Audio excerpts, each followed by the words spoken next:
All right, everyone, I'm leaving my auto store. Thank God I have product knowledge because they were giving me a transfer case, not a rear differential. But anyway, this video is about start-stop. A lot of new vehicles have start-stop. A lot of people don't really truly understand what start-stop is.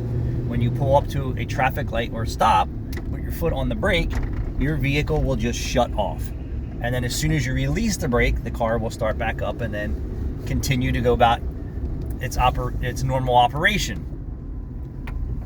And here's the problem with start-stop. One, the delay between the time that the car starts and then you take your foot off the brake and accelerate is way too much of a delay for me. I feel that there is some safety issues with that feature.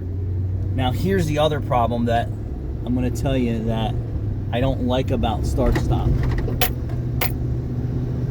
The problem with start-stop is when you shut your car off, that it instantly begins to cool, right? If you ever boiled a pot of water, right, and then you've shut it off, you see the little bit of moisture or steam that comes off the top of the boiling water.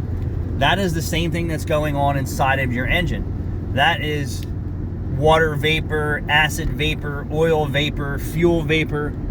All of that vapor is now not being processed, right?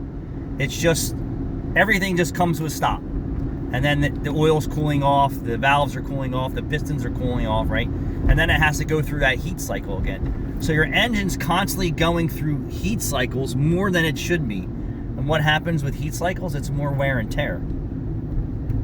Not only that, it's leaving more deposits behind because the systems that were designed to remove those deposits and those things left in suspension in the crankcase ventilation system or the PCV system are now sticking to other components that it normally wouldn't be because it should be going out the tailpipe through a combustion process or the catalytic converter. So now that is more condensation and a bunch of other deposits in your engine that necessarily shouldn't be there.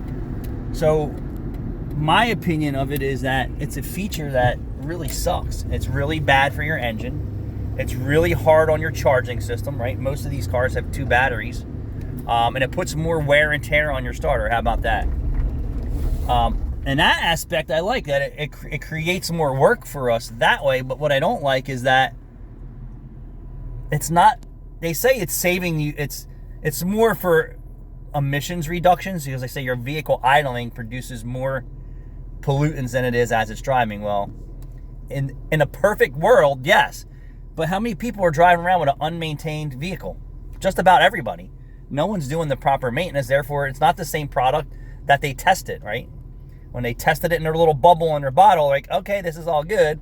And then when the customer gets a hold of it and doesn't use it properly or maintain it, then you have bigger problems. So for me, I think start-stop is definitely a defect, well, not a defect, a system that needs to be unengineered. Like, don't put it back in the cars. You're only creating more problems with GDI engines with start-stop.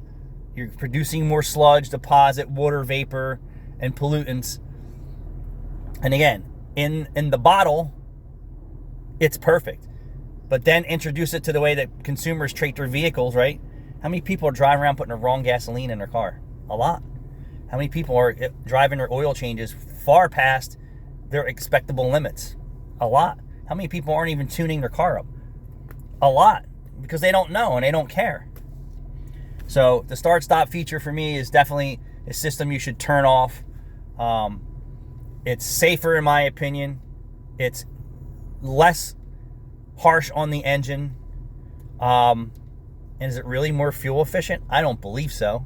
I think they say, well, your car's idling and they're trying to reduce tailpipe emissions by your car not idling. The car's real not idling that hard. And then the catalytic converter, right? The catalytic converter actually has an operating temperature. And same thing with your air fuel sensors and all the other sensors in your exhaust system. They have an operating temperature that's normal for them. Every time you turn them off, what's the catalytic converter doing? Cooling off. What is those air fuel sensors? Cooling off, right? So now it has to take time to get back and correct that. So I don't believe that that's a good system. What do you guys think? Thanks for watching.